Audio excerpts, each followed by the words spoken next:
Toyongereyo Robert Kyagulanyi Ssentamu ono yakulira ekibiina ky'oludda oluvuganya gavumenti ekisinga obunene ki National Unity Platform nga ye yasinga okuteerawo ne President Museveni yembeera enzibu mu kalulu ka 2021 nga talina na nnyo bumanyirivu mu byabufuzi. Kati wali oyinza okugamba nti yanywera olw'ebinene n'amajjankunene byalabyeko ebyetololera ku byobufuzi omuli okumuwambira abawagizi okubatta n'ebirala ebize byaganibwa abakulu abali mu buyinza.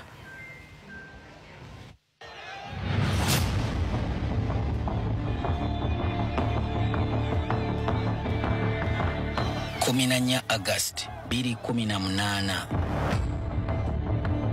olugero lwa Robert Kyagulanyi Ssentamu olwa Namaddala we lutandika okunyikira emitima gya buli omu okwetooloola ensi. It is not a secret that we want to remove Museveni from power. Byolaba byali mu kibuga Arua mu lutalo lw'okuyiggira munnakisinde ki People Power Kassiano Wadri akalulu ku ky'omubaka wa paalamenti ow'ekitundu ekyo mu kalulu akaali ak'okujjuza ekifo. Mu bulamu bwa Kyagulanyi bingi ebyakyuka kubanga ku olwo lwe yasooka n'okulaba ku mulambo gw'omuntu nga we bwoya ng'attiddwa abasirikale ba gavumenti nga si mulala yali ddereeva we Yasin Kawuma. Nate Kyagulanyi lwasooka okukwatibwa mu ngeri embi ddala ng'abaamukwata baamukuba ne bamuwulubaza nga tannatwalibwa mu kkooti y'amagye eggulu gye baamuggulirako ogw'okutambula n'ebyokulwanyisa wamu n'okukuma omuliro mu bantu.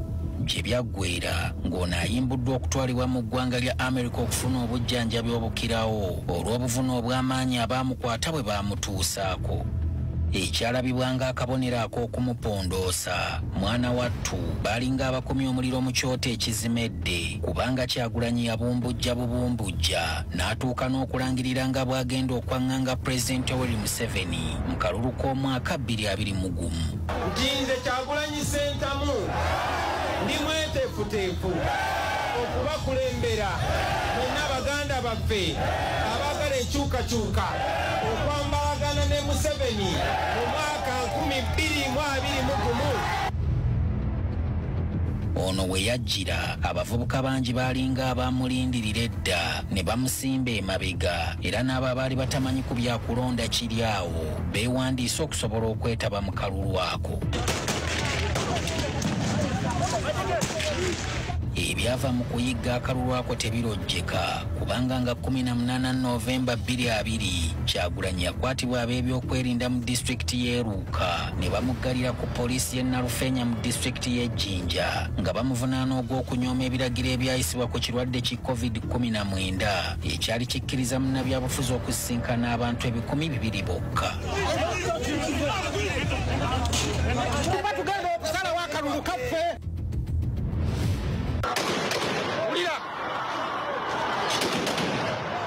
Akasambatuka akaasibuka mu kikolwa ekyo kaleka bannayuganda nkumu ng'ezaabwe basimye nga n'okutuusa kati abantu baabwe tebafunanga bwenkanya.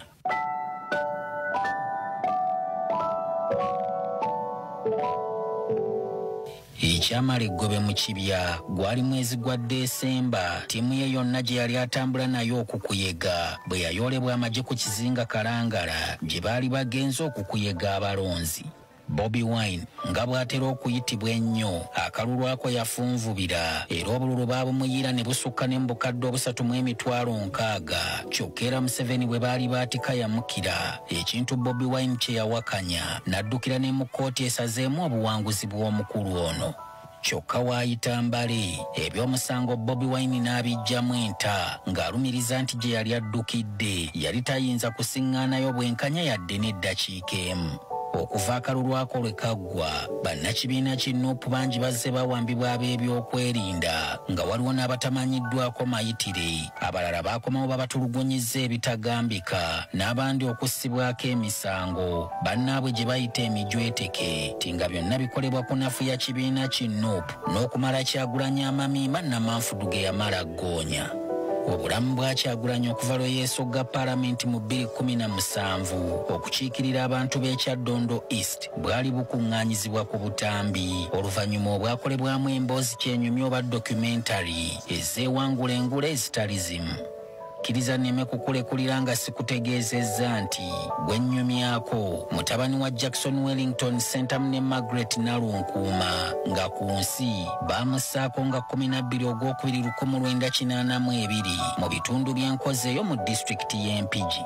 Amaka mwazaalibwa akasaayi k'ebyobufuzi kazze kalandiramu nga ne jjajjaawe yennyini yalwana mu lutalo olwaleeta gavumenti eriko. Kitaawe Sentamu naye yali musajja ajajjatta ebyobufuzi nga kyamuzaalirako ne leenya ku mulembe gwa Milton Opeto Obote n'addukirako mu buwaŋŋanguse n'aleka mukazi we Nalunkuuma okujeera n'obwana bwe yali azadde nga ne Kyagulanyi kw'otadde.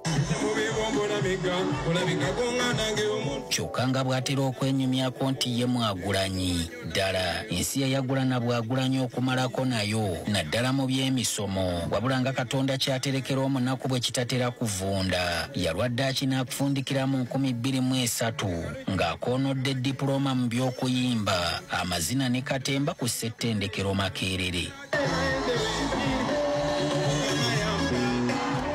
Gw'olaba ono takaadira busa kubanga munnamateeka awedde emirimu nga digiri kyajja agifuna ejjuuzi mu 2024 okuva ku Cavendish University. Barbara Itungo Kyagulanyi yali mutokoseza emagere gy'awangaalira nga yamuzaalira n'abaana wabanda babana. Eby'okuyimba kwe byo sijja kubigenda buziba kubanga ennyimba zino kwe yajja n'obuvumu obwetuukira mu ntamu y'ebyobufuzi ng'akooye emboozi endagiriza egwana abayomba.